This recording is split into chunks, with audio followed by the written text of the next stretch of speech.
Greetings, welcome to La Maxim, a university of freedom and free thought. So today we're going to talk about the UCC-1 financing statement for the international filing. Now this example, as you can see, is not on the standard UCC-1 template. When you're entering into the international channels for the UCC, now you have the ability to create your own contract, and so that is what I've done. Another thing I want to point out about this document is it's on legal format. So it is on a legal document. This is the way that this page needs to be drafted and to be mailed. Okay. Now we know that there's only two international channels for UCC. One being Maryland, the other being Kentucky. This example is for a Maryland lien. At the time, that's what I felt was appropriate. So, but I'm pretty sure it can be conducive to Kentucky as well. Just follow the same principles and you should be fine. So I'm going to go ahead and carry out this document. This financing statement dated July 18th, 2019. Make sure that you're changing the date to the date that you actually mailed this document, okay? It's presented to a filing officer for filing pursuant to the Uniform Commercial Code. 1. The debtor. Name. The name of the debtor would be the name, all caps, on the birth certificate. The type of trust organization is a United States vessel. The organization ID is the birth certificate file number, and the was registered. I have to re-record that. The jurisdiction would be the state in which you were birthed, that the certificate was registered. The address is 55 Water Street, New York, 10041. Okay, for a little clarity, because we're not using the standard UCC template. On the standard UCC template, a lot of people ask me, well, am I an organization or am I an individual? Well, you know that you are inside of a Sesquiquave trust. You know that you're an estate, and you know that it is corporate fiction. So that right there will tell you that it is an organization and not an individual. So let's make sure that we're using organization when we're doing our UCC financing statements. Another thing, this is the third UCC-1 financial statement that is required for your status correction. One being the non-UCC filing, which is the county level. Then you have the UCC regional filing of the birth state. If you cannot do your regional state for a digital upload, then do your birth state. If you can't do your birth state, then you have to go through the District of Columbia to be filed, because that has a jurisdiction over all other states. Okay? Number 2, the secure party. The secure party's name would have to be in proper syntax. So name of the creditor, meaning first name hyphen middle name colon creditor. Okay? Now, in this essence, there's a lot of us that choose different appellations. Okay? In my opinion, I try to steer away from changing the entire appellation of the name, because in fact there is a private second name change that you would have to endure before you get your American national passport. So however you change your name, let's make sure that we're using it in the proper syntax. The address will of course be in care of the P.O. box of the creditor or the UPS box of the creditor. This is very important. Depending on if you have a UPS box or a P.O. box, depends on what your outcome desired is. So, if you're planning on being a postmaster general and doing that application of being a federal employee or a private federal employee, let me just put it that way, then it would behoove you. All right, just make sure that you're putting the care of, because your domiciling is not your residence. All right. Name and address from statement is to be returned above. 3. This financing statement covers the following types of or items of property list. This is the entry of the debtor in the commercial registry, and the following property is hereby registered in the same. 1. This is actual and constructive notice of claim held by a secure party and the entry of the debtor in the commercial registry, and the following property is hereby registered in the same, but not limited to. Taken for value is taken free from all claims on part of any person, corporation, or municipality. Pursuant to the Uniform Commercial Code, UCC 3-303, 3-305, 3-306, and underholder in due course status, UCC 3-302. Let me pause right there for 1 second. All right, let's make sure that we're reading these codes and we understand what they are. If you are engaging in any UCC activity with you, I encourage you to read the UCC Article 9, Secure Transactions. I encourage you to read the UCC Article 9, Secure Transactions, so that you are doing perfected instruments along with your filings, okay?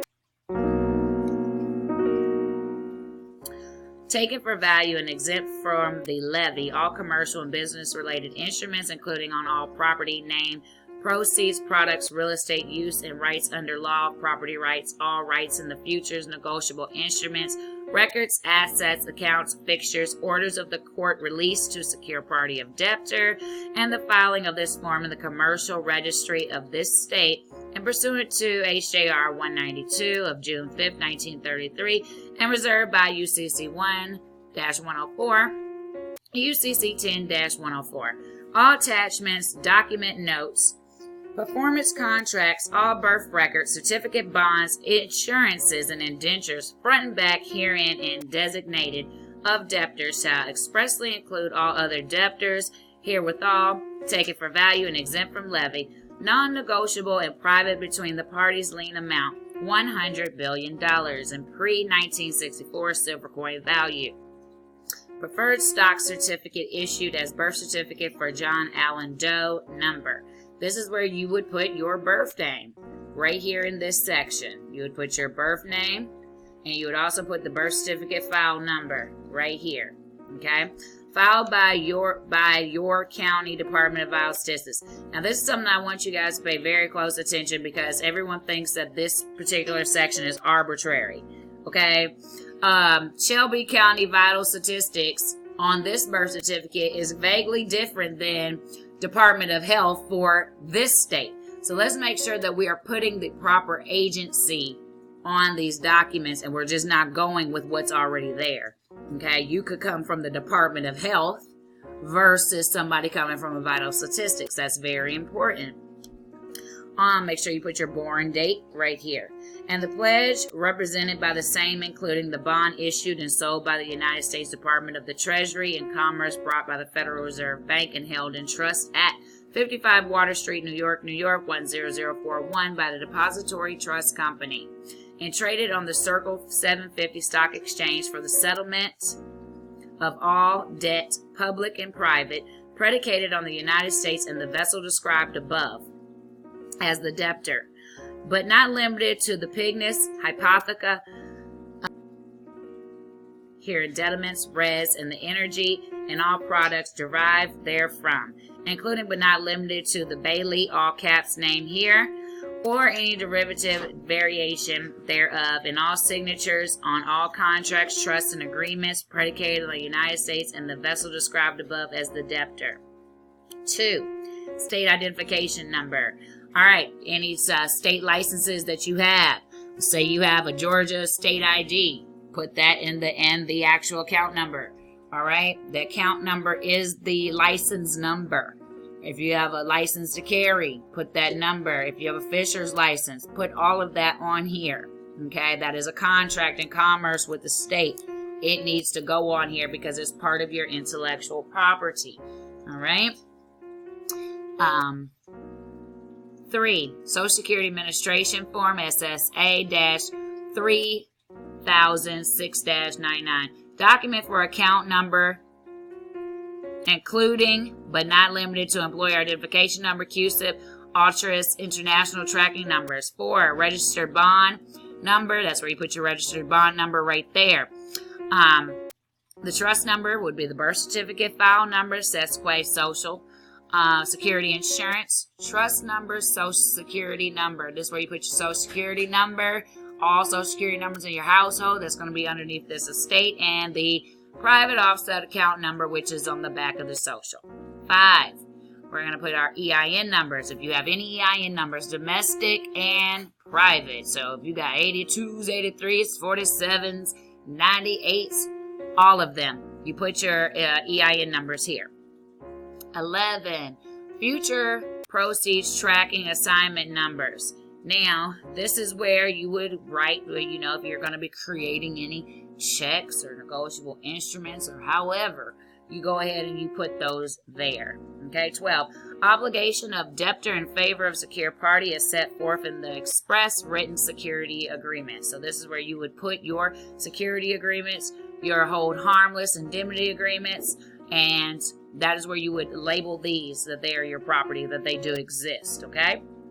We went through those in other videos. If you need information, send us an email. 13, national identification number. If you have any tribal IDs, if you have any nationality cards, whatever you have, you would put it there, okay? Now, list all accounts under names. So, you got a car registered to you, put the VIN number. You got guns registered to you, put the VIN number. You got bank accounts registered to you, put the account numbers. You got utilities. Well, that can go on your non-UCC, so disregard that. Okay, but any accounts that you have that is in commerce, that has that name, or any variation or derivative on that name, you discharging some debt, put them case numbers, okay, on here. So, child support, other commercial debts, any other debts that you have that you need to, so you go in a house, put the account number, all right? So moving along, all property is accepted for value and exempt from levy adjustment of this filing from public policy, HJR 192. All lawful money was collected.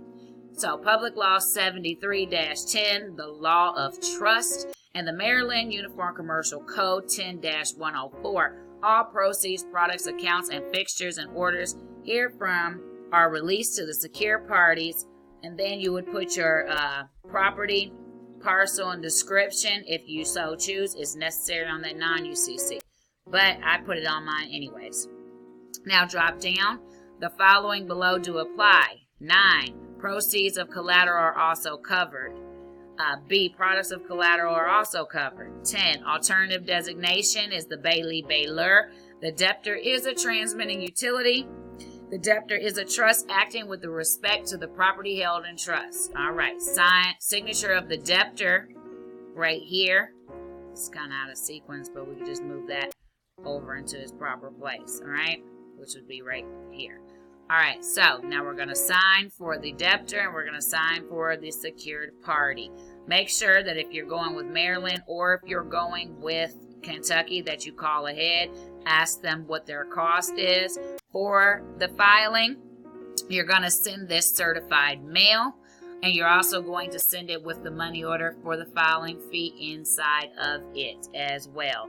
All right, you can also request for a certified copy because, as I tell you, a UCC isn't worth anything if it's not certified by the UCC division and also CPA certified as well. So that'll conclude this video. If you have any questions, you can email us at lamu.amexem.foundation@gmail.com, or you can check us out at ourlamu.org. Have a beautiful day.